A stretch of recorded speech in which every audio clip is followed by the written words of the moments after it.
Hello and thank you for joining us. I'm Wilson Stribling. Welcome to part 4 of our special 4-part series on At Issue. We're days away from the primaries on Tuesday, August 6th, when Mississippians will go to the polls to choose which candidate from all 8 statewide races will represent the Republican and Democratic parties on the November ballot. At Issue tonight, insight on the races from our political analysts. We'll hear from some of the candidates too, but first, here's what the latest public polling shows. A GOP primary poll conducted by Mason-Dixon Polling and Strategy says there will likely be a runoff in the Republican primary for governor. From July 24th to July 27th, the group polled 500 likely Mississippi GOP primary voters via telephone. Tate Reeves led the survey with 41% of the vote. Bill Waller Jr. follows with 31%, then Robert Foster with 13%. 15% reported that they were still undecided. If no candidate earns more than 50% of the votes on August 6th, the top 2 will face each other in a runoff on August 27th. The winner of the runoff will then face the Democratic nominee in November. Here's a full list of candidates who are running for governor. In the Republican primary, State Representative Robert Foster of Hernando, Lieutenant Governor Tate Reeves of Flowood, and former Supreme Court Chief Justice Bill Waller Jr. of Jackson. In the Democratic primary, Michael Brown of Lorman, Attorney General Jim Hood of Houston, Hinds County District Attorney Robert Schuler Smith of Jackson, Albert Wilson of Jackson, William Bond Compton Jr. of Meridian, Robert J. Ray of Meridian, Gregory Wash of Forest, and Valicia P. Williams of Flora. At Issue producer Ashley Norwood sat down with some of the candidates on the campaign trail. Reeves did not respond to multiple requests for an interview, and Compton was not available for an interview. Listen as Waller and Foster, 2 of the 3 Republican candidates for governor, offer their take on issues like education and health care. First and foremost is education, and 90% of our children are educated in the public schools, and the teacher pay raise, it was an election year pay raise. They went 4 years, didn't move us out of our last spot as the lowest paid in the nation. Now what makes that critical now is we're experiencing a teacher shortage statewide, 1,000. And for an example, I had a teacher town hall in Ocean Springs, Mississippi, which is one of the most desirable. It's one of the best schools in the state, one of the most desirable locations to live, one of the best supported public schools in the state. And the principal told me that she had 3 positions that she never could fill and had to move those students in other classes. Well, the complication of that is that makes the classes larger, which puts additional stress on the teachers and prolongs the whole experience when there's testing that has to be done or whatever that has to be done. So that's not a good situation. We want to make sure we've got teacher-student ratios that are compatible with good education practices. I know what needs to be done to help in education. It is just to simply get back to actually changing what an education is. And education is so much more than a 4-year professional degree. That's one form of education. And it's important. We need doctors and lawyers and teachers and professional people. But there's not a ton of jobs for those positions. There's a lot of need for people that are educated in skilled labor. And when we educate them, we empower them to be on their own and to be not relying on government assistance the rest of their lives. The other thing that I think I understand better than anybody else in this race is how to get our economy growing. What's at stake is that right now in Mississippi we've got 31 hospitals in danger of closing for lack of funding, for lack of, mostly for uncompensated emergency room care, over $600 million. And so Mike Pence, when he was governor of Indiana, participated in the Healthy Indiana plan that does just those things. It has good conservative principles for the participants. There's no state money involved. Arkansas, the closest state to us that recently did that, was very successful in implementing that. For Mississippi, that'd be $1 billion a year. I think this would help stabilize our hospitals, all of which have been downgraded by Moody's, largely because of lack of financial ability. So I want Mississippi to be healthy, and I want our hospitals to be healthy. You can't have a healthy community without a hospital located within easy driving distance. The hospital is bleeding out in our state, all over the rural hospitals, especially because of this class of people, those 300,000 people that are hitting them with compensated care, and it's bankrupting a lot of them. And so we have to reform Medicaid some kind of way to me, it's more conservative actually to figure out a way for those people to have a way to pay in some kind of monthly premium, to have some type of health care coverage where they have skin in the game. They want to have skin in the game. If they didn't, they would just stop working and go get on the system, but they want to work. They want to try to do the right thing. So we need to encourage people to do that. And I think the way to do that is to have a tiered system where the more they make, the more they pay. Reeves is on record saying he does not support Medicaid expansion or reform in Mississippi. For more information about him and the other candidates, please visit mpbonline.org/election. Jim Hood is the leading Democratic candidate for governor. Listen as he and two of his opponents, Felicia Williams and Robert Smith, talk about issues important to them. We have a lot that we need to do on education, and one of them, you know, if we could just do the one thing to have preschool for every kid in the state. We'd have to start with just 4K, just four-year-olds, but it's so important from age 2 to 5 for someone just to read to a child. That exponentially increases their vocabulary. You have a much better trained workforce. All the economists say that if we made that investment in early childhood education, then that is the best economic development tool you can have. We are 46 in education. We're 49th in college readiness. We are not preparing our young people for a globally advanced and technology advanced society. We have got to set a solid foundation, and we need to do so. And the way we do that is not take money out of public schools, but make sure that we fully fund education. And I'm committed to that. Second is healthcare, expanding healthcare. That's $1 billion a year we're turning down from the federal government. I think the votes are in the legislature certainly to pass that. You see, that's 10,000 jobs, you know, working people building clinics in the Delta and different places.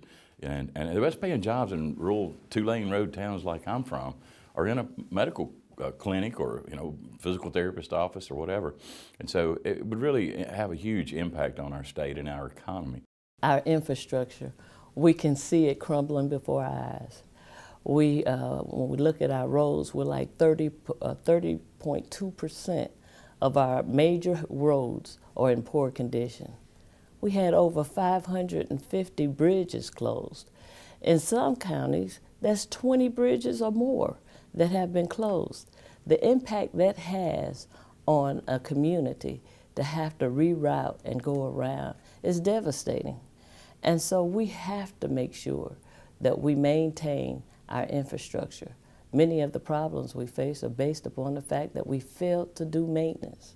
Well, criminal justice reform is very important. I can save more money and more lives. Number one, the decriminalization of marijuana is something that I am for. We have many people who are incarcerated for a plant that is already legal. It's a plant that will be legal all over the United States, and it's a cash crop. And again, imagine the tax dollars that we could generate here in Mississippi. We're an agricultural state. We have farmers. We have black farmers. We have white farmers. We have many farmers that need a crop that is profitable. And again, I think that by decriminalizing it, we can reduce the number of people in jail and make something out of these young men. That's why they call it the Department of Corrections, because it is supposed to be correcting people, but it's not supposed to be ruining some people's lives for something such as possession of marijuana. All 8 statewide offices are up for election this year. The polls will be open on Tuesday from 7 a.m. to 7 p.m. statewide as voters choose the nominees for November. We have heard from some of the gubernatorial candidates. Now, here's a quick look at who else you can expect to see on Tuesday's primary ballot. First, the candidates for lieutenant governor on the Republican ticket: Secretary of State Delbert Hosemann of Flowood and Shane Quick of Lake Cormorant. On the Democratic ticket, State Representative Jay Hughes of Oxford is unopposed. Now the candidates for Secretary of State on the Republican side: Public Service Commissioner Sam Britton of Laurel and State Senator Michael Watson of Pascagoula. On the Democratic side, former Hattiesburg Mayor Johnnie Dupree and Mariah Hodges Hunt of Kruger. In the race for Attorney General, the Republican candidates are State Treasurer Lynn Fitch of Madison and Andy Taggart of Ridgeland. Jennifer Riley Collins of Jackson is the only Democrat in that race. Running for treasurer, Republican State Senator Buck Clark of Hollandale faces David Mcrae of Ridgeland. Addie Lee Green of Bolton is the only Democratic candidate. In the race for Commissioner of Insurance on the Republican side, incumbent Mike Cheney of Jackson, and on the Democratic side, Robert Amos of Jackson are both running unopposed in their party's primaries. No primary opposition in the race for Commissioner of Agriculture either. Republican incumbent Andy Gibson of Braxton and Democrat Ricky Cole of Ovette. And for State Auditor, incumbent Republican Shad White of Rankin County has no Republican opponent in the primary, and there will be no Democrat in the race in November. So let's get straight to the point now with views from both sides of the aisle. Brandon Jones is an attorney and former Democratic member of the House. Austin Barber is a national Republican strategist and founder of the Clearwater Group. Thank you both for being here on that issue, as always. Always fun to talk about politics when it's election time, and that certainly is where we are now. Let's talk first about this poll that we mentioned at the top of the broadcast. Again, 41% of likely GOP primary voters, 41% saying they support Reeves, 31% Waller, 13% Foster, 15% undecided. Austin, what do you make of those numbers? Were you surprised? Do you believe them? So we've both done campaigns. He's actually run before, had his name on the ballot, and he won. But we both sat on the other side inside a campaign room. You can only trust the numbers that your campaign's getting. And there are a lot of third-party groups that are spending money in this race and other races, particularly the Attorney General's race, that have numbers that are out there that I've seen. I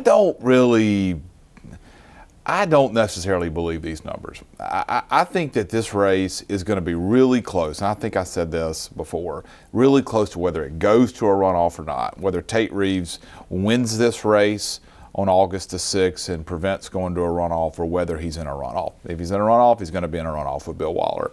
That's no slight to Robert Foster. He's run really an amazing campaign for the help that he's had and the funds that he's had, which are very limited. He's done a lot.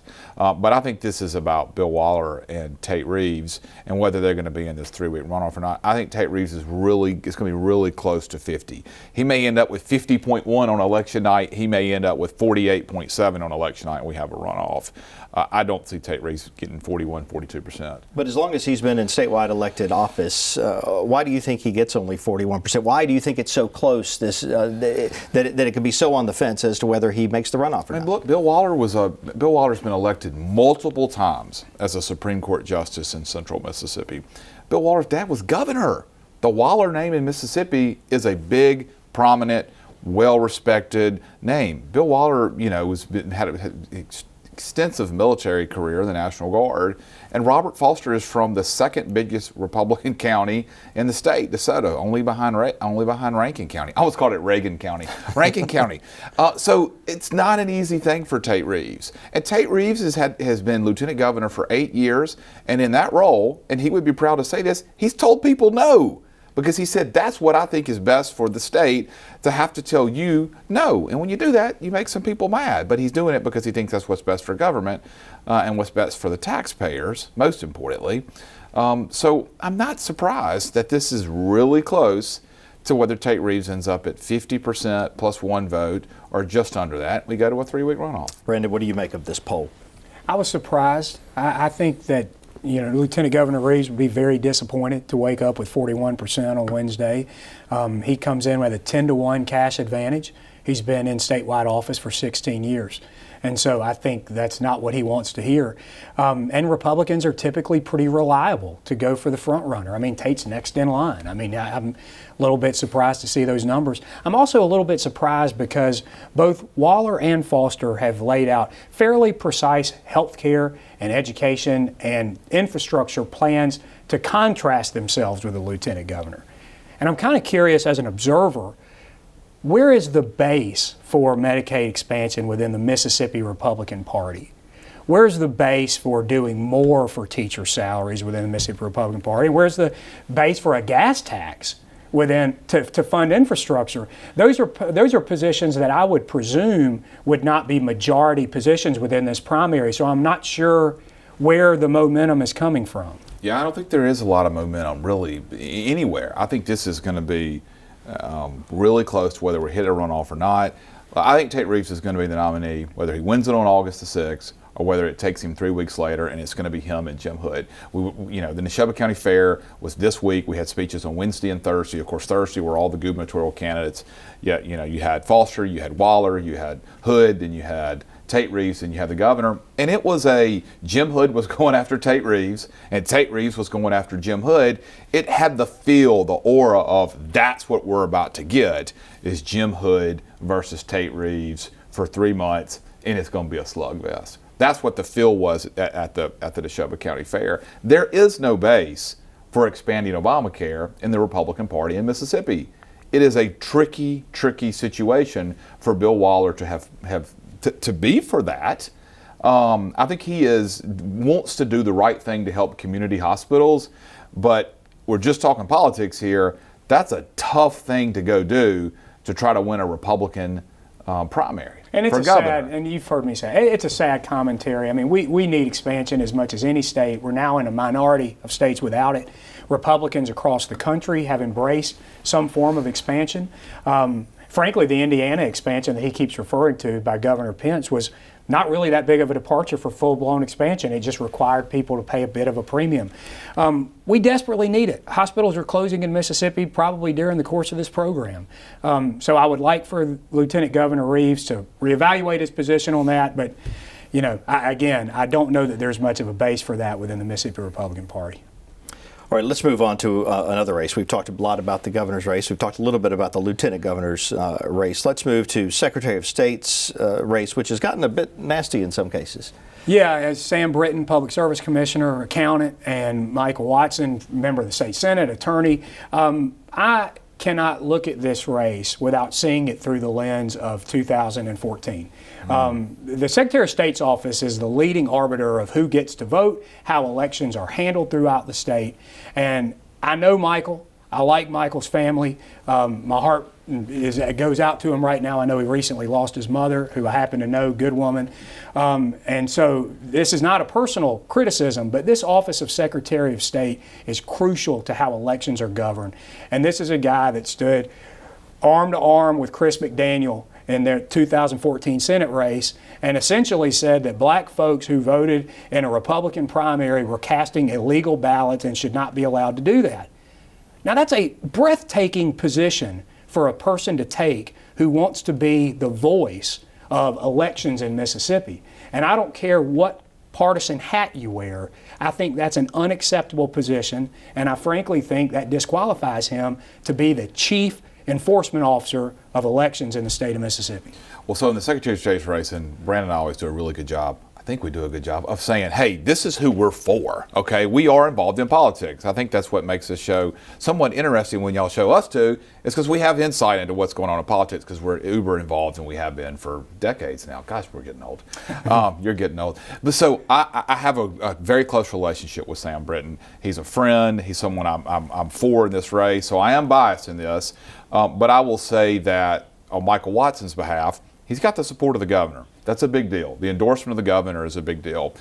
He is a conservative state senator who, has stuck by his guns in terms of what he feels is, conservative governance. But for him, most important is he has the support of Phil Bryant, so I think that's fair to point it out. For Sam Britton, Sam Britton is a guy who's run a very tough campaign. He is the Public Service Commissioner for one term, only been elected one time for South Mississippi, grew up in Wayne County, Waynesboro.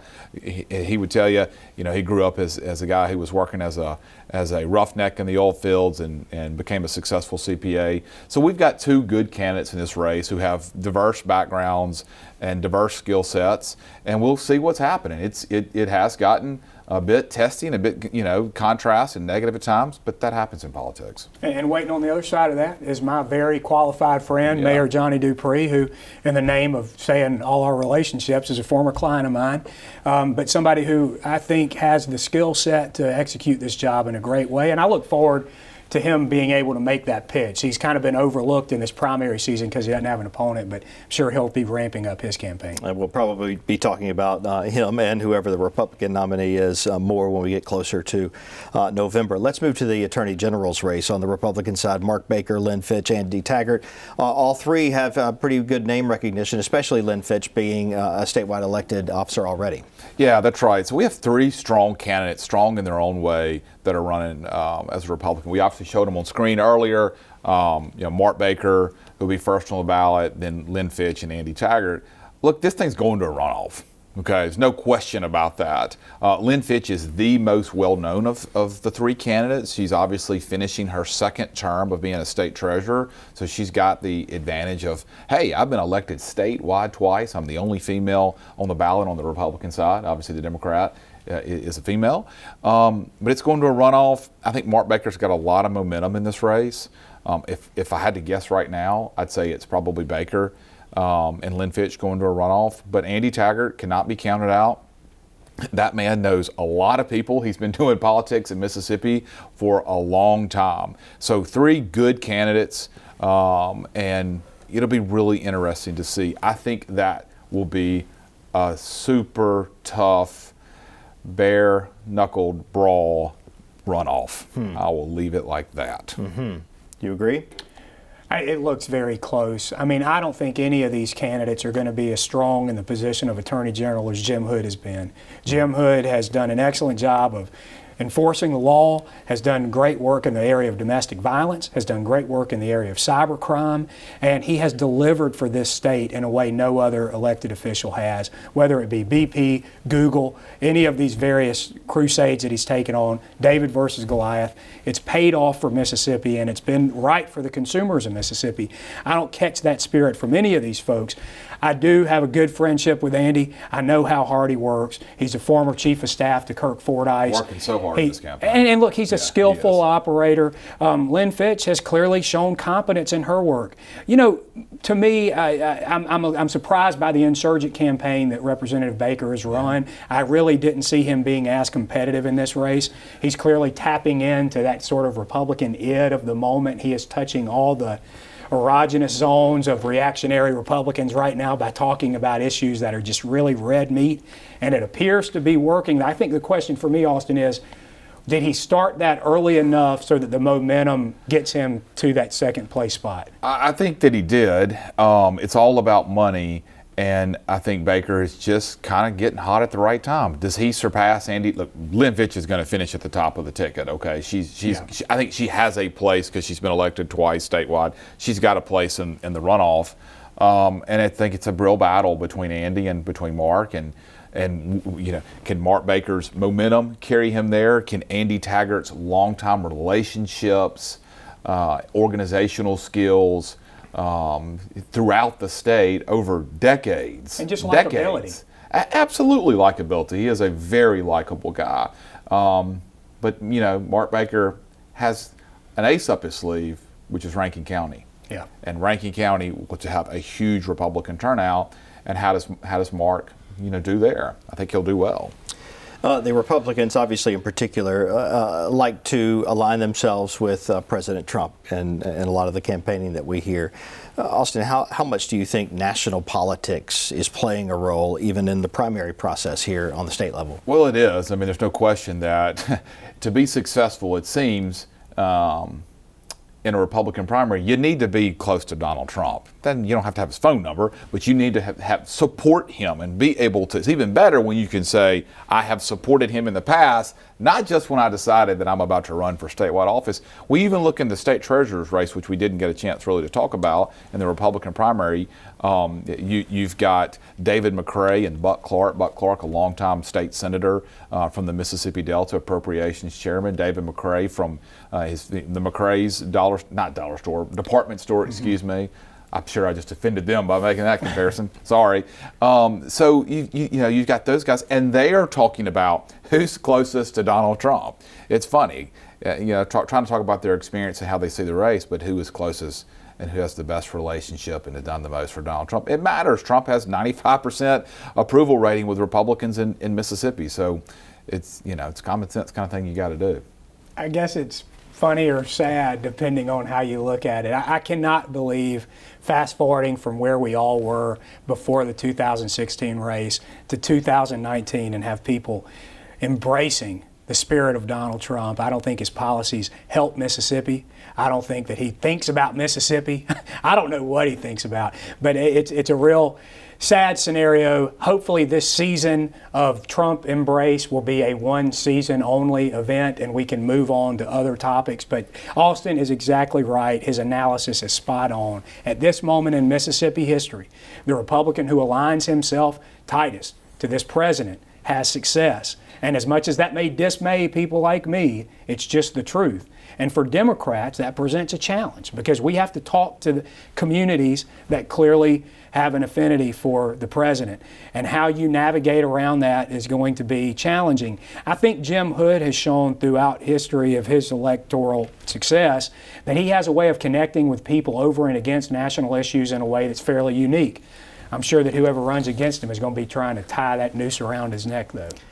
As we get closer, we'll know who those people are and how that all shapes up. Brandon, Austin, thank you both for joining us as always. We are out of time, and remember, the primaries are days away. The polls will be open from 7 to 7 on Tuesday, August 6th. If a runoff is necessary, it will be on August 27th, with the general election on November the 5th. You can watch this program plus more from the candidates on our election website, mpbonline.org/election, MPB's online platform for Mississippians to gain insight about all the candidates running for office. We thank you for joining us on At Issue. Good night.